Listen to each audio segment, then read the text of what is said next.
কারণ দীক্ষা দ্বারা দিচ্ছে তারা ব্যবসা পাতিয়ে বসছে আর পয়সা নিচ্ছে বাজারে।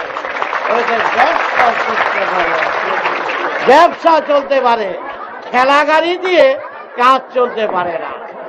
তাই দীক্ষা মন্ত্রের যে দাঁড়ে দাঁড়ে দিচ্ছি 5 বছর বয়স থেকে, তোমরা সেই মহামন্ত্র গৌরের রক্ত হিসাবে আমি সবার কাছে পৌঁছে দিচ্ছি। তাই গৌর হরি বলেছে, তাই তোমাদের কাছে এই মহানাম মহাকাশের মহা উচ্চারণ করবে। তাই বিষ্ণু এবং শিব একত্র হয়ে দেশবাসীকে বললেন, রাম নারায়ণ রাম